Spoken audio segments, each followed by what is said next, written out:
오늘 새벽에 우리에게 주시는 말씀은 선으로 악을 이기라 라고 하는 말씀입니다. 오늘 성도가 자신을 핍박하고 자신을 저주하는 사람에 대해서 어떤 태도를 가져야 할 것인가를 쭉 기록하고 있습니다. 살펴볼까요? 오늘 설교할 것도 없어요. 이 말씀에 우리를 적용해 보면 돼요. 첫 번째는 우리를 핍박하고 저주하는 자 앞에서 축복하라는 것입니다. 축복하라. 14절 너희를 박해하는 자를 축복하라. 축복하고 저주하지 말라. 한번 우리의 마음을 비추어 보십시오. 이 말씀에. 두 번째는 어떻게 해야 되죠? 함께 즐거워하고 함께 울라. 15절 즐거워하는 자들과 함께 즐거워하고 우는 자들과 함께 울라. 세 번째는 뭐죠? 선한 일을 도모하라. 원수들이랑 우리 모든 이웃과 함께 선한 일을 도모하라. 17절이죠. 아무에게도 악을 악으로 갚지 말고 모든 사람 앞에서 선한 일을 도모하라. 네 번째는 무엇입니까? 18절 모든 사람과 더불어 화목하라는 거죠. 18절 할 수 있거든 너희로서는 모든 사람과 더불어 화목하라. 19절 원수 갚지 말라. 그리고 20절 원수가 줄이거든 먹이고 목마르거든 마시게 하라. 그리고 21절 마지막에 선으로 악을 이기라. 자, 사랑하는 교회 여러분 어떻습니까? 이 가능한가? 친한 사람이라도 이렇게 하기 힘들어요. 그렇죠? 그러나 오늘 성경에서는 하나님께서는 우리에게 원수에게 이렇게 하라는 거예요. 보기 싫은 사람, 보기만 해도 심장박동이 빨라지는 사람, 그 사람에게 이렇게 하라라고 하는 것입니다. 우리는 축복이 뭐예요? 끝까지 저주하려고 하죠. 같이 저주하려고 하고, 그리고 함께 즐거워하고 함께 울라. 이게 무슨 말입니까? 그들이 즐거워하면 우리는 짜증이 나잖아요. 그렇죠? 저 원수가 즐거워할 때 내가 얼마나 화가 납니까? 그리고 울면, 그 원수가 울면 속 시원하죠. 울기는 뭐 같이 울어요. 속이 시원하고. 그리고 모든 사람과 더불어 화목하라. 어떻게 그럴 수 있어요? 그 사람만 빼고 우리만 화목하죠. 그렇죠? 원수 갚지 말라 그랬는데 원수 갚지 않는 게 무슨 말입니까? 원수는 철저하게 갚아야죠. 철저하게 갚고 다시는 나에게 이런 짓을 못하도록 완전히 밟아놔야 되는 거죠. 그리고 줄이고 목마르면 모른 체 하잖아요. 줄이고 목마르면 모른 체 하고 조금 우리가 거룩하다. 새벽기도 많이 와가지고 거룩해졌다. 그러면 저 사람은 줄이는데 나는 먹어서 감사합니다. 이 정도 기도하는 게 우리지 않습니까? 그리고 악은 더 큰 악으로 갚으려고 하지 않습니까?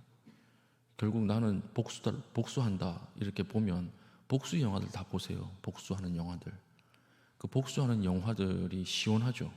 통쾌하죠. 근데 가만히 생각해 보면 복수라고 하는 명목으로 그 사람이 지은 죄보다 더 큰 죄를 짓는 거예요. 그렇지 않습니까?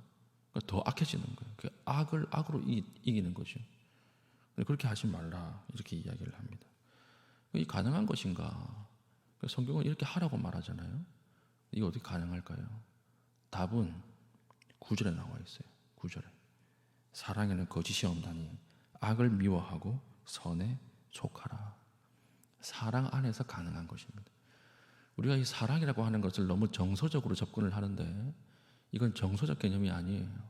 사랑이라고 하는 것은 전인적 개념이에요. 우리의 지식과 의지와 감정이 다 들어가 있는 그런 개념입니다. 하나님이 자기 아들을 우리에게 주셨습니다.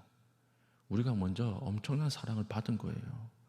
이 사랑을 깨닫고 나서 이제 누구를 향하는 것입니까? 이 사랑이 이웃을 향해서, 원수를 향해서 뻗어나가야 하는 것이죠.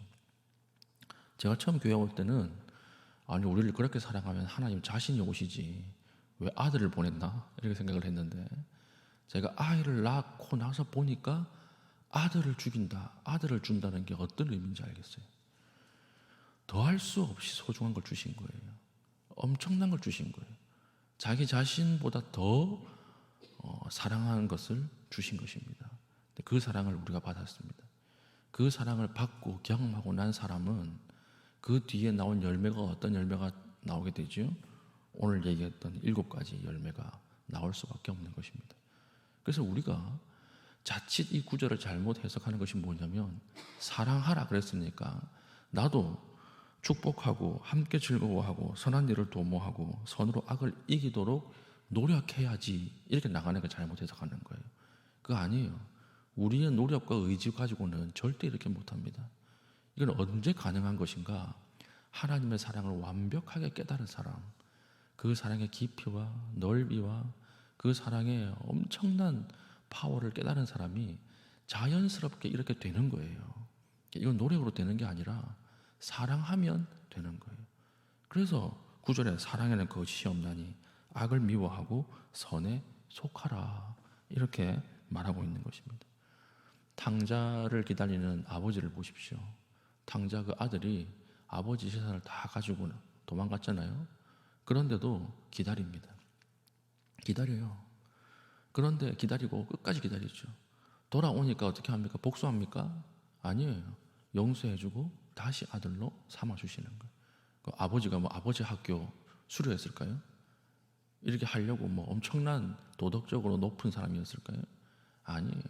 아들을 사랑하면 자연적으로 이렇게 된다라고 하는 것입니다. 그러니까 사랑이라고 하는 것은 뭘까요? 불쌍하게 보는 거예요. 불쌍하게. 하나님이 우리를 불쌍하게 보셔서 그걸 견딜 수 없어서 자기 아들을 주신 거예요. 우리도 그 사랑을 힘입고 그 사랑이 어떤 사랑인가를 깨닫고 하나님 앞에 원수를 바라보면 불쌍해 보이는 거예요. 그러면 저주할 일이 없죠. 그러면 우리가 함께 그 악을 도모할 일이 없는 것입니다. 그래서 은혜를 경험하면 이건 저절로 되는 것이다. 우리가 기도할 때 탕자의 아들을 기다리는 아버지의 마음을 달라고 기도해야 되는 것이죠. 뭐 저희도 싸울 때 있습니다.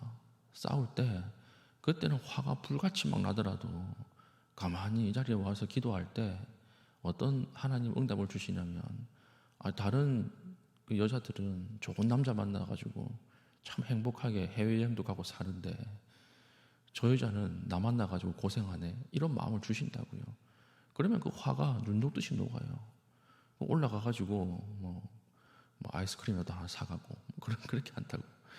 이것이 사랑하라라고 하는 말은 하나님의 수준까지 우리의 수준이 올라가는 것입니다. 하나님이 우리를 사랑해서 자기 자녀를 주신 것처럼, 자기 하나밖에 없는 아들을 주신 것처럼 우리도 그 사랑을 깨달아서 원수를 사랑할 수 있는 것입니다. 이게 일반 윤리 도덕과 기독교의 믿음의 차이다라고 하는 것입니다. 그러므로 선으로 악을 이기라, 이 말은 명령이 아닙니다. 이거 명령이 아니에요. 이거 열매예요. 하나님 앞에 하나님의 사랑을 깨달은 자가 반드시 가지게 되는 열매.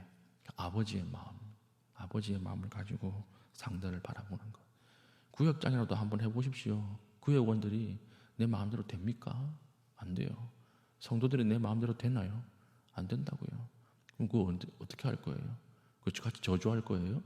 같이 뭐 할 거예요? 아니잖아요. 아니고 아버지의 마음을 품으면 자연스럽게 긍휼하게 보이는 거예요. 그 사랑을 힘입어서 우리도 사랑 안에 거할 수 있다라고 하는 것입니다. 오늘 기도하실 때 나에게 원수가 있고 나를 핍박하는 자가 있고 내 마음을 막 뒤흔드는 사람이 있다면 오늘 주님의 마음으로 보일 때까지 기도하십시오. 주님의 마음을 주셔서 그 험한 십자가 그 지셨던 그 주님을 따라서 나도 골고다 앞까지 가기를 원합니다. 기도하시고 하나님, 주님 마음으로, 주님이 나를 보셨던 그 마음으로 나도 나의 그 핍박하는 사람들, 내 원수를 바라보게 해 주십시오. 이렇게 기도할 수 있는 믿음의 신실한 주의 백성 될 수 있기를 축복합니다. 아멘. 기도하겠습니다. 기도할 때 오늘 말씀처럼 하나님 주님의 마음을 허락하여 주셔서 주님 마음으로 보일 때까지 우리를 하나님 앞으로 인도하여 주시옵소서. 기도하시고 오늘 있을 우리 목요 전도를 위해서 기도해 주시고 또 개인적인 기도의 제목으로 기도하신 이후에 자유롭게 돌아가시겠습니다.